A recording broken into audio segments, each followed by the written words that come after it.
Today we will be making chicken tacos, and you can thank the Spanish for that. Historically, the people of Mesoamerica relied on corn and beans for their sources of protein. There was a lack of natural meats other than the turkey, duck, and the occasional deer, but the further south you go, the fewer of those animals you see. It wasn't until the Spanish came that the people of Mesoamerica had ever seen a domesticated animal. The Spanish brought pigs, cows, sheep, goats, chickens, and smallpox. But that's a different lesson. With the introduction of farm animals, life actually became more simple. There was now a reliable source of protein, and the popularity of the chicken grew not only for its meat, but also its eggs. With a new stable source of protein, culinary innovations began to happen. Up until this point, any protein found was wrapped in a tortilla. Now they could farm chickens like they had been farming corn for millennia. And ultimately, the chicken found itself in the stew pot, which led to it being one of the most popular forms of taco to this day. So let's gather some ingredients and we can get to cooking these chicken tacos. For this recipe, we're going to need 4 boneless, skinless chicken breasts. Yeah, historically, we would use the whole chicken. You know how hard it is to find a whole chicken these days? I've looked everywhere. So we're going to use the breast. We're also going to use a can of green chilies. We're going to use 1 chipotle from a can of chipotles in adobo sauce. We're going to use 1 quart of chicken stock, 2 tablespoons of butter, 2 tablespoons of Tucker's El Carino jalapeno seasoning, 2 cloves of minced garlic, and 1/2 of a small Spanish onion, small diced. So let's grab a small Dutch oven. If you don't have one, I'm sure that a 8-quart stock pot would do just fine. First, let's small dice the onion.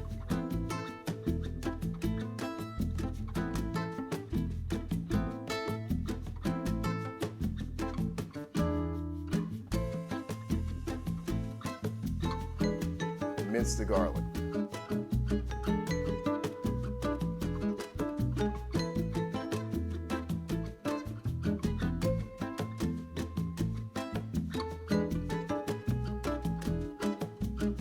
And then let's add that to the pot with 2 tablespoons of butter.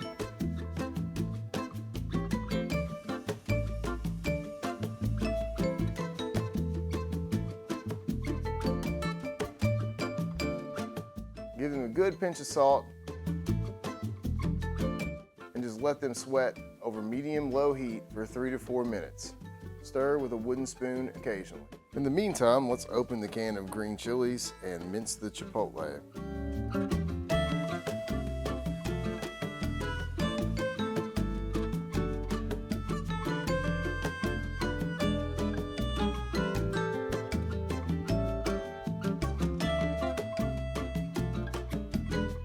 Once the onions have become translucent, we need to add the peppers and cook for another 1 to 2 minutes, stirring frequently here. Next, we'll add the whole chicken breast.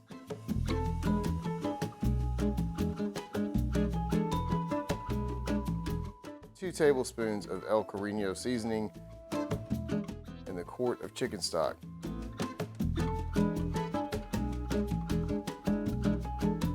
Give the pot a good stir and let it come to a boil. After the liquid is boiling, reduce to a simmer and step back for 30 minutes.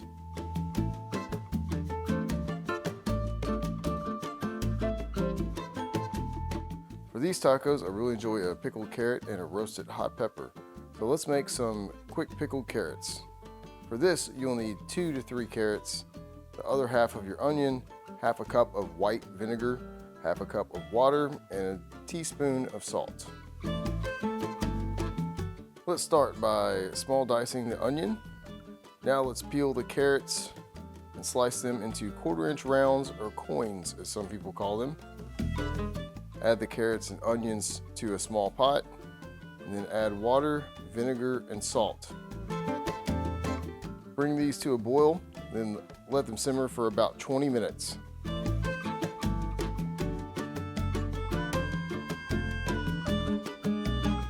After your chicken is cooked for 30 minutes, grab some tongs and remove the chicken breasts from the pot.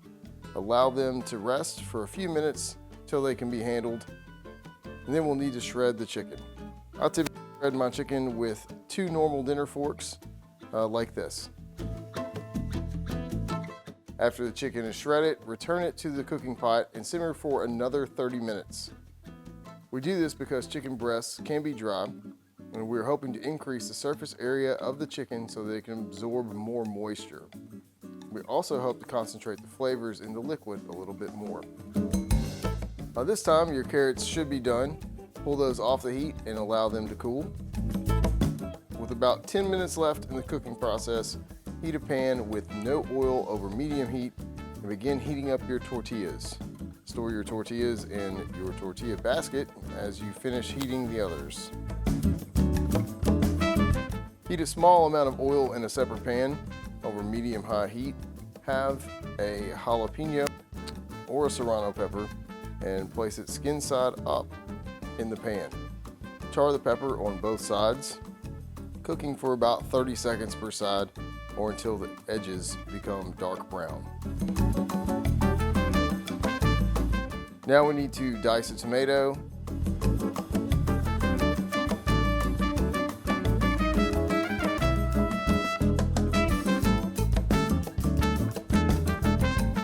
And finally chop some cilantro.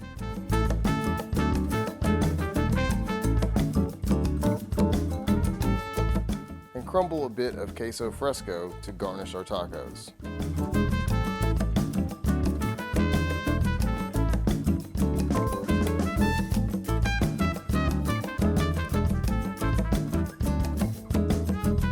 You'll want to use a slotted spoon to drain your chicken upon serving.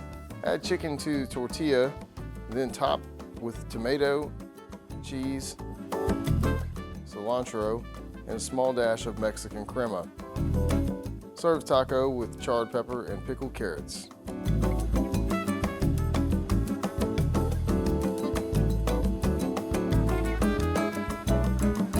So there you have it, the chicken taco.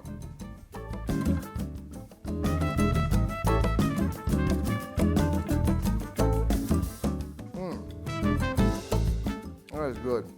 You can't get that at home.